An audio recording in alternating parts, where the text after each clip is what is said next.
भारत में corona virus की दूसरी लहर ज्यादा भयावह रूप से सामने आ रही है। ऐसे में एक बार फिर कोरोना वायरस और संक्रमण को लेकर तमाम तरह के इलाज बताए जा रहे हैं। ऐसा ही एक दावा किया जा रहा है कि गर्म पानी की भाप लेने से कोरोना संक्रमण खत्म हो जाता है। कोरोना के तमाम मरीज इस तरीके को जोर शोर से अपना भी रहे हैं, लेकिन क्या वास्तव में स्टीम इनहेलेशन या भाप लेने से कोरोना को रोका जा सकता है? इसके साइड इफेक्ट भी हो सकते हैं। आज आपको इस पर विस्तार से बताएंगे कि भाप लेने की प्रक्रिया पर यूनिसेफ इंडिया, WHO समेत नेचुरोपैथी और एक्सपर्ट क्या कहते हैं। सबसे पहले आपको यूनिसेफ इंडिया ने जो कहा है वो जान लेते हैं। स्टीम इनहेलेशन पर यूनिसेफ इंडिया क्या कहता है। यूनिसेफ इंडिया ने अपने ट्विटर हैंडल पर एक वीडियो अपलोड किया है जिसमें एक्सपर्ट द्वारा दिया गया जवाब आपको हैरान कर देगा। क्या वाकई स्टीम लेना कोरोना के प्रभाव को कम कर सकता है? यूनिसेफ साउथ एशिया के regional adviser and child health expert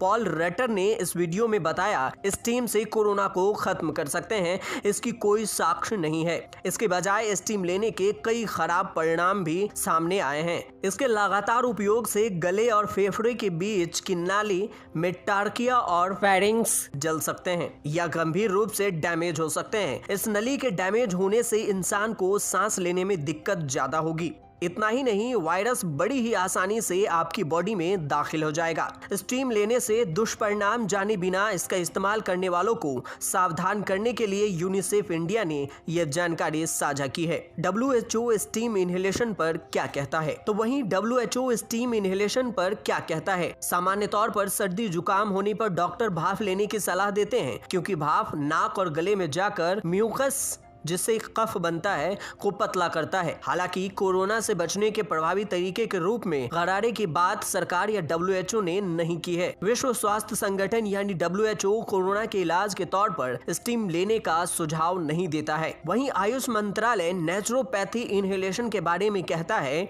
Ayush मंत्रालय की ओर से जारी किए गए गाइडलाइंस और नेचुरोपैथी के अनुसार कोरोना के प्रति इम्यून सिस्टम को बढ़ाने के लिए नमक और गर्म पानी से गार्गल करना, नेति क्रिया और योगा करने की बात कही गई है।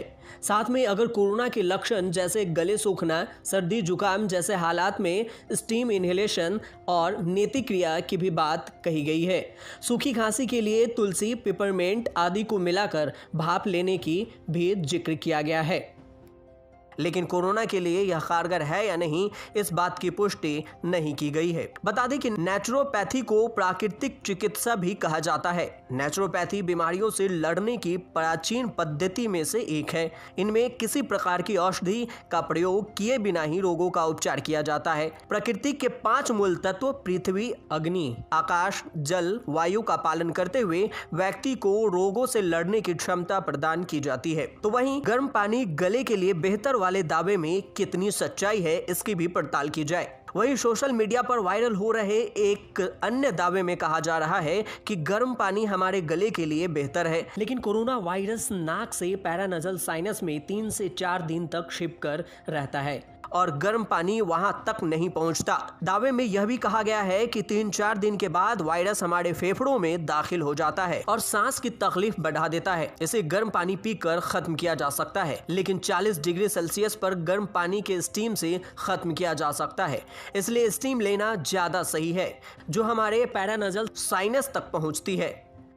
हालांकि इस दावे में कितना दम है, इसके लिए एक्सपर्ट की राय जानना भी बेहद जरूरी है। एक्सपर्ट के मुताबिक स्टीम को लेकर लोगों के मन में गलत तरह के एक असुरक्षा की भावना पैदा हो रही है। दूसरी तरफ ये इंसान के फेफड़ों की अंदरूनी लेयर्स को खराब कर सकता है। मणिपाल हॉस्पिटल में पल्मोनोलॉजी के HOD डॉक्टर सत्यनारायण मसूर का कहना है कि लगातार 1 हफ्ते तक स्टीम इनहेलेशन का सुझाव बेहतर असाइंटिफिक है। उन्होंने ऐसे मरीज देखे हैं जिन्हें कोविड-19 की बजाय स्टीम इनहेलेशन की वजह से ज्यादा दिक्कत हो रही थी। अनसाइंटिफिक तरीके से ली गई स्टीम इनहेलेशन हमारे गले से फेफड़ों के बीच का वायु मार्ग जला सकता है, जो कि कोविड से भी ज्यादा खतरनाक है। तो वहीं Saint John medical college hospital के एचओडी और प्रोफेसर डॉक्टर थॉमस मैथ्यू के अनुसार भी कोरोना से बचाव के लिए स्टीम लेने की बात खतरनाक हो सकता है, ऐसा कहा गया है। ऐसा करना इंसान के मस्तिष्क के लिए हानिकारक हो सकता है। डॉक्टर मैथ्यू का यह भी कहना है कि अगर वायरस को स्टीम इनहेलेशन से खत्म किया जा सकता